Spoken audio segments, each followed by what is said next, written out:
Hey guys, I am here today to teach you how to keep your dogs away from Christmas packages. So the first thing I have is I've got my squirt bottle handy dandy right here, where I can reach it.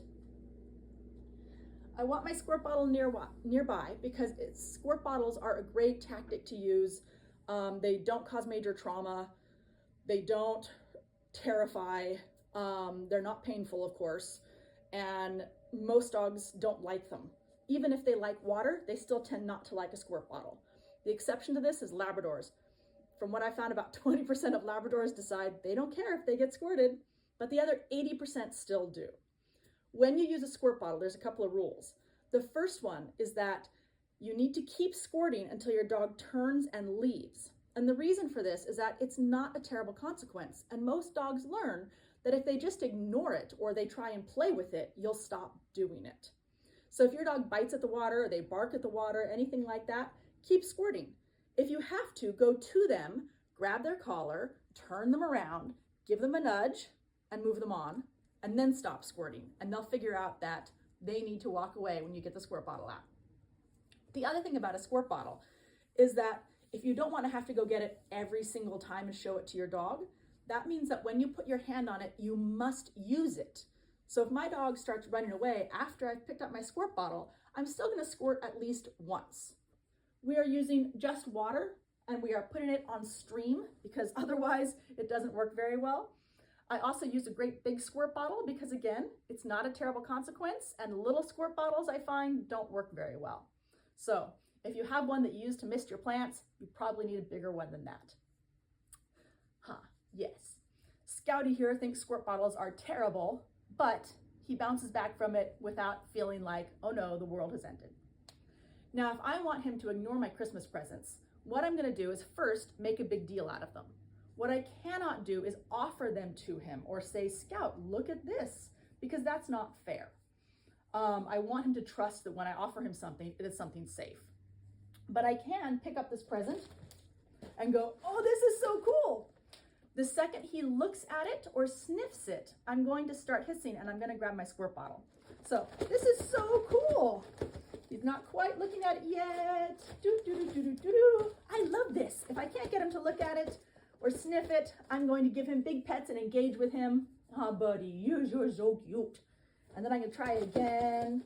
Maybe a different package. Maybe this package. Ooh, this looks neat. There he goes. There. He didn't turn around. He backed up, but he didn't turn around until after I put my hand on the squirt bottle. So I still gave him a teeny weeny little squirt. Now he's over here. Hi, Scouty. I want him to know that once the naughty thing has happened and he's gotten in trouble for it, he is immediately forgiven. Dogs don't hold grudges, and so neither do we because they don't understand them. I'm going to let him know that, yes, I love him so much. The only thing he's not allowed to do is sniff these packages. So here we go again with this package. Oh, and check that out. That's what I'm looking for. I'm looking for him to go, oh, these packages are not safe. I get squirted if I get too close to them. I don't wait for him to actually start to tear into a package because when I'm gone, a dog is going to break one rule. I want him to break the rule I don't care about. So I tell him, don't sniff the package. And then when he comes over here and I'm gone, he's going to block the camera video. No, he's not. Okay. When he comes over here and I'm gone and he sniffs the package and he's like, ooh, I got away with it. I don't actually care. It all works out.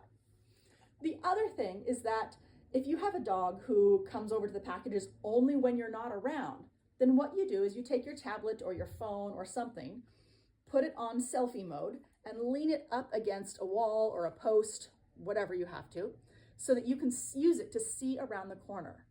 Then what you do is you go around the corner out of sight and you wait for your dog to get interested. You can even put interesting things near it and be really mean if you want to, but only if your dog is super smart and won't go near it if you're not there. Won't go near it if you're not there. When you see them go to sniff it, come tearing around the corner with your squirt bottle, and what they will learn is that you have eyes everywhere. You are magic, and that's what we want them to figure out. So now that you know how to keep your stuff safe from your dog, you can use this for anything, not just gifts. I just know it's the holidays, and so we start with gifts. Have a great time, and I hope you have great holidays. Scouty Scout, hello, buddy. Oh my goodness, did I squirt you? Was it terrible? Was it the worst? Poor Scouty. Poor Scouty. We'll give you nice scratches, though. Yeah. Oh, that's my boy. What a good boy. There we go.